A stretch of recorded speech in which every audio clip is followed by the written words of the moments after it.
दोस्तों, किसी ने सही कहा है कि आवाज ऊंची हो तो कुछ लोग सुनते हैं, लेकिन अगर बात ऊंची हो तो बहुत सारे लोग सुनते हैं।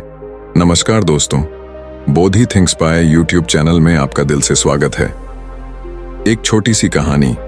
ये कहानी एक लड़के की 24 साल का लड़का जो सेठ के यहाँ पर नौकरी करता था। उसके माँ बाप इस दुनिया में नहीं थे। जिंदगी बड़ी परेशानी में चल रही थी। वो जाता था, रोजाना पैसे कमा करके घर आता था, खाना बनाता था, खाता था, सो जाता था। एक दिन उसने देखा कि एक बूढ़ा फकीर अपनी पीठ पर 3 ठेले लेके एक शहर से दूसरे शहर की ओर जा रहा था। वह काफी बूढ़े भी थे और काफी देर से वह यूं ही सफर कर रहे थे और आखिरकार कुछ दूर और सफर करने के बाद वह चलते चलते थक कर एक पेड़ के नीचे बैठ गए। तभी उनकी नजर एक नौजवान युवक पर पड़ी जो उसी रास्ते से जा रहा था और वह भी उसी दिशा में जा रहा था जिस दिशा में उन बूढ़े फकीर को जाना था। तभी वह लड़का उन बूढ़े फकीर के पास से होकर गुजरा। इस पर वह फकीर उस लड़के से कहते हैं, सुनो बेटा, क्या तुम मेरी थोड़ी सी मदद कर सकते हो? ये ठेला बहुत भारी है और मैं बूढ़ा हो चुका हूं। मैं ज्यादा समय तक इनका बोझ नहीं उठा सकता और मैं बहुत थक भी चुका हूं। तो क्यों ना तुम मेरे एक ठेले को ले लो और मुझे उस दूसरे गांव तक पहुंचा दो। इसके बदले में मैं तुम्हें 3 स्वर्ण मुद्राएं दूंगा। वह लड़का उन फकीर की सारी बातें सुनता है और उन फकीर से कहता है, कोई बात नहीं बाबा, मैं आपकी मदद करने के लिए तैयार हूं। कहिए आपको कहां जाना है? ऐसा कहकर उस लड़के ने उन फकीर का एक ठेला उठा लिया और अपने कंधे पर ले लिया। तभी उस जवान लड़के को यह एहसास हुआ कि यह ठेला तो सचमुच बहुत भारी है। वह लड़का और फकीर दोनों रास्ते में आगे की ओर बढ़ चले।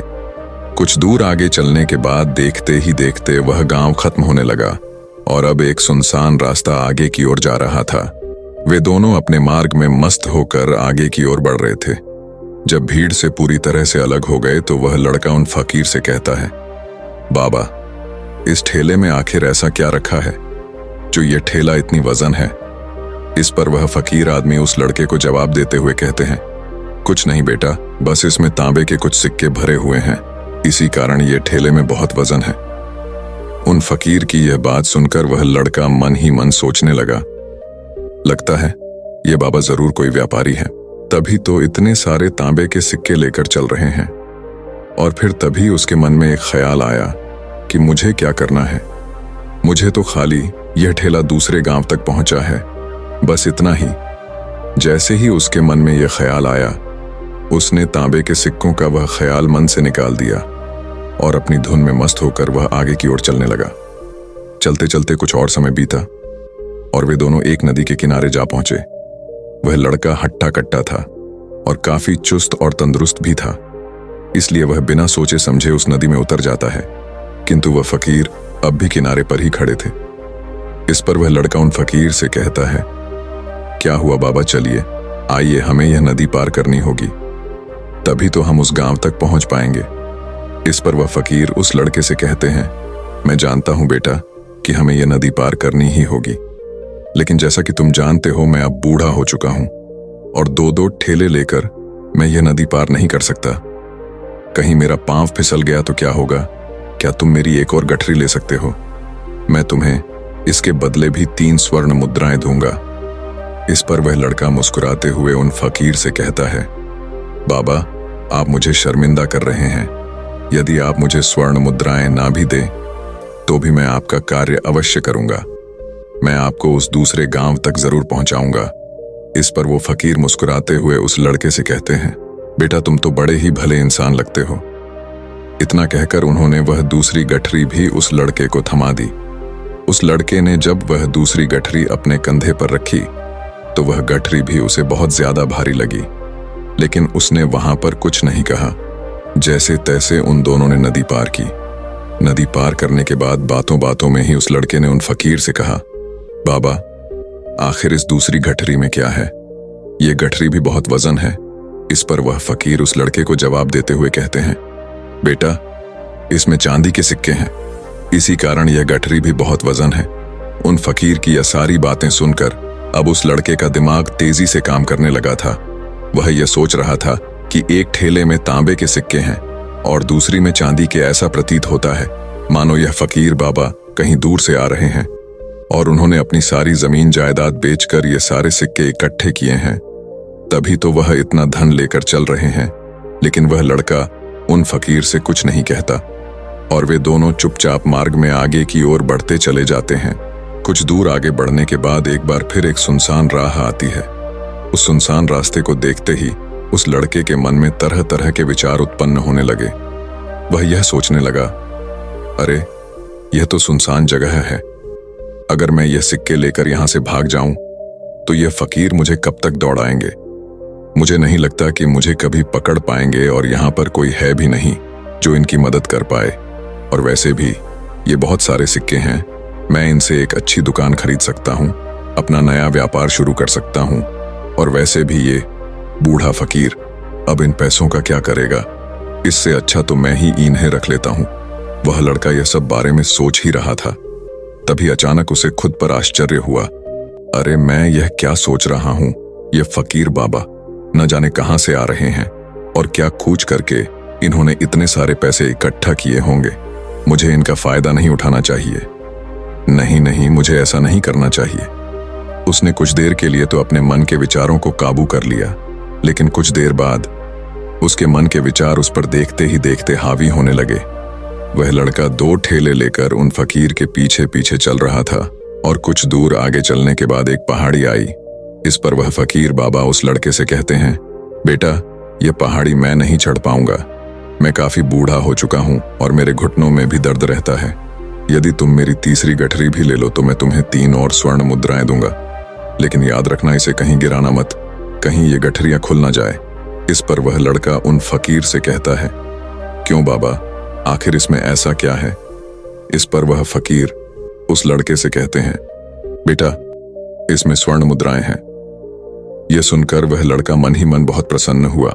उसने चुपचाप वह गठरी भी उन फकीर से ले ली और देखते ही देखते वे दोनों मार्ग में आगे की ओर बढ़ने लगे। अब वह फकीर बिना कोई वजन लिए हुए आराम से पहाड़ की चढ़ाई पर चढ़ रहे थे, किंतु वह नौजवान लड़का जो पीछे था वह वजन के कारण बहुत धीरे धीरे चल पा रहा था।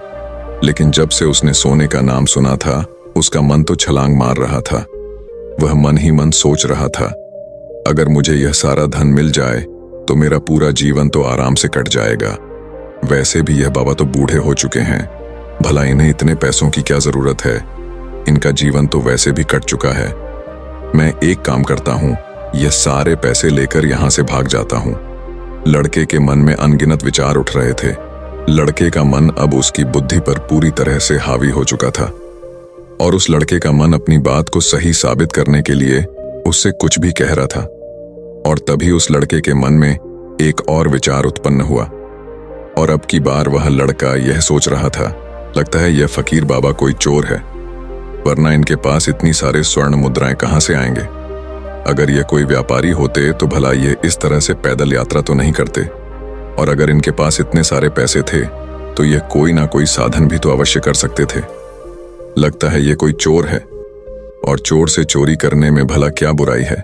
ये सोचता हुआ वह लड़का अब उन फकीर से तेजी से आगे की ओर बढ़ रहा था और देखते देखते वह फकीर से आगे भी निकल चुका था।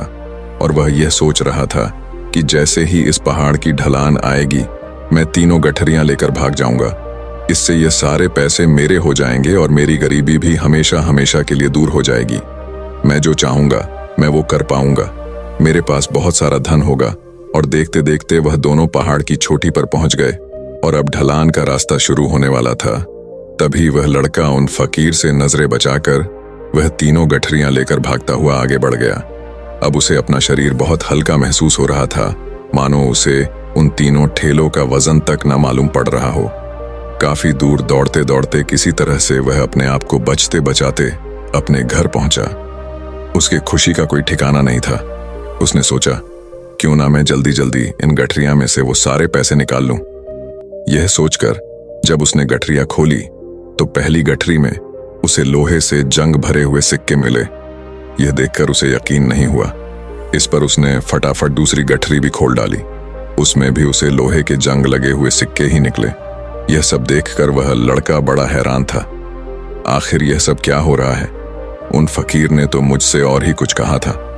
अब उसने वह सोने वाली गठरी खोली और उसमें भी लोहे के जंग लगे हुए सिक्के ही निकले। यह देखकर वो लड़का बड़ा क्रोधित हुआ। उसने सोचा, उन फकीर ने मुझसे झूठ क्यों कहा? उन्होंने मुझसे ऐसा क्यों कहा कि एक में तांबे के सिक्के हैं, एक में चांदी के और तीसरे में स्वर्ण मुद्राएं हैं। वह यह सब सोच ही रहा था कि तभी उसकी नजर उस थैले में पड़े एक पत्र पर पड़ी। उसने वह पत्र उठाया और उस पत्र में लिखा था, यह पूरा नाटक ईमानदार व्यक्ति की खोज करने के लिए रचा गया है और मैं इस राज्य का राजा हूं। मेरी कोई संतान नहीं और इसीलिए मैंने यह षड्यंत्र रचा है ताकि मैं अपने राज्य में किसी एक ऐसे ईमानदार व्यक्ति की खोज कर सकूं जो मेरे बाद इस राज्य का राजा बन सके और इस राज्य भार को संभाल सके।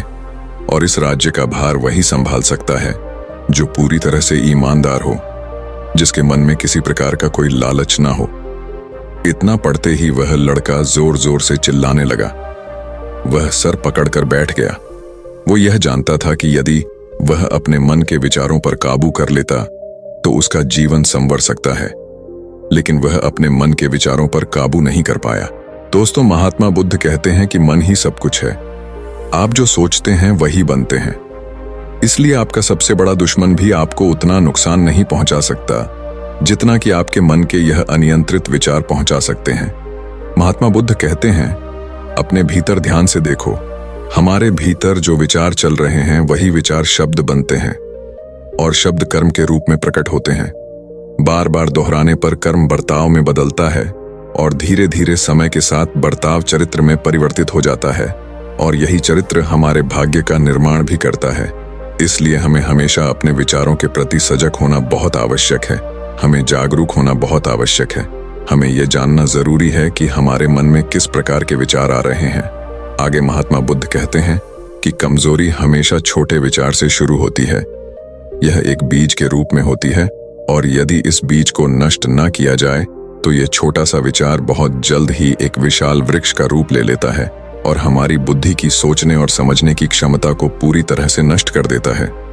जिस प्रकार आपने इस कहानी में देखा किस प्रकार उस जवान लड़के का मन उस पर हावी हो चुका था और उसकी सही और गलत सोचने की क्षमता पूरी तरह से नष्ट हो चुकी थी, जिस कारण वह यह समझ नहीं पाया कि उसे क्या करना चाहिए और उसके लालच ने उसके भीतर इतनी ऊर्जा भर दी कि वह तीनों ठेले उठाकर इतनी तेजी से वहां से भागता आगे भी बढ़ गया। इसीलिए जब आपके मन में पहली बार कोई गलत विचार उत्पन्न हो तभी उसे जड़ से उखाड़ देना चाहिए, अन्यथा वह विशाल वृक्ष का रूप लेगा और आपको किसी न किसी गलत राह पर वह ढकेल ही देगा। आप चाहकर भी उसे रोक नहीं पाएंगे। लेकिन अब आपके मन में यह प्रश्न उठ रहा होगा कि हम भला अपने मन के विचारों को कैसे नियंत्रित करें। हमारा मन तो इतना चंचल है, वह इतना शक्तिशाली है कि वह हम पर हावी हो ही जाता है। हम चाहकर भी उस पर नियंत्रण नहीं कर पाते। इसका जवाब में महात्मा बुद्ध हमें दो बातें समझाते हैं। पहली बात, सही इरादा विकसित करो। कई बार आपने देखा होगा कि आपके मन में कुछ और होता है किंतु आप कहते कुछ और है, क्योंकि आपके मन के भीतर जो कुछ बसा है वही आपके मुख से बाहर भी निकल रहा है। लेकिन जब हमसे वह गलती हो जाती है तो उसके बाद हमारा मस्तिष्क अच्छी तरह से काम करना शुरू कर देता है। हमारे सोचने और समझने की क्षमता एक बार फिर से जागृत हो जाती है और ऐसी अवस्था में हमें यह एहसास होता है कि हमसे गलती हो गई है और फिर हमारा मन दुखी हो जाता है। हमारा मन अफसोस से भर जाता है और इस भारीपन और दुख से बचने के लिए महात्मा बुद्ध हमें सही इरादा विकसित करने के लिए कहते हैं। इसके लिए जब भी आप कोई कार्य करने जा रहे हो तो सबसे पहले आपको यह खुद से पूछना चाहिए कि जो कुछ भी मैं करने जा रहा हूं इसके पीछे मेरा इरादा क्या है। क्या मैं दूसरों को दुख पहुंचाना चाहता हूं या दूसरों को नीचा दिखाने जा रहा हूं या मुझे खुद को ऊपर उठाना है। खुद से सवाल कीजिए, खुद को जागृत कीजिए। जब आप इरादों के प्रति सचेत होने लगेंगे, जब आप विचारों के प्रति सजग होने लगेंगे, तभी आपके भीतर सकारात्मक ऊर्जा का प्रवाह होगा। तभी आप सकारात्मक इरादों से जुड़ने लगेंगे और आपके मन के भीतर बसी हुई वह नकारात्मक ऊर्जा और नकारात्मक इरादे दिन ब दिन कम होने लगेंगे। परंतु याद रहे, आपको यह हर रोज करना होगा और आपको यह हमेशा ध्यान रखना होगा कि आपको केवल अच्छा सोचना है। आपके इरादे हमेशा अच्छे होने चाहिए, तभी आप दुख और तकलीफों से बच सकते हैं। अन्यथा आप इसी तरह से दुख और तकलीफों में घिरे ही रहेंगे और आप कभी इससे निकल नहीं पाएंगे। दूसरी बात, मन के प्रति सजगता विकसित करो। जिससे आपका मन देखते देखते शांत होगा और आपके मन के भीतर बसी हुई वह नकारात्मक ऊर्जा, नकारात्मक विचार खत्म होने लगेंगे और आप शांति की ओर आगे बढ़ेंगे। और आपको इसके लिए बस इतना ही करना है कि इस पल में जो कुछ भी हो रहा है, आपकी आंखों के सामने आपके भीतर जो कुछ भी जैसा भी चल रहा है, बस उसे देखते रहना है। अपने मन के अच्छे बुरे विचार, अपनी भावनाएं और अपनी यादों पर बिना प्रतिक्रिया दिए उन्हें केवल देखते रहना है, जिससे आपके मन के सारे विचार देखते ही देखते खत्म होने लगेंगे। आपका मन खाली होने लगेगा और आप नकारात्मक विचारों से न सोच से बच सकते हैं और आप इन दुख और तकलीफों से भी दूर रह सकते हैं। इसीलिए महात्मा बुद्ध कहते हैं, जो स्वयं को देखता है वही सबसे बड़ा तपस्वी है। अर्थात जो अपने मन में चल रहे उन विचारों को बिना प्रतिक्रिया दिए हुए केवल देखता है और उन पर कोई भी प्रतिक्रिया नहीं करता, बस उन्हें देखता और समझता है।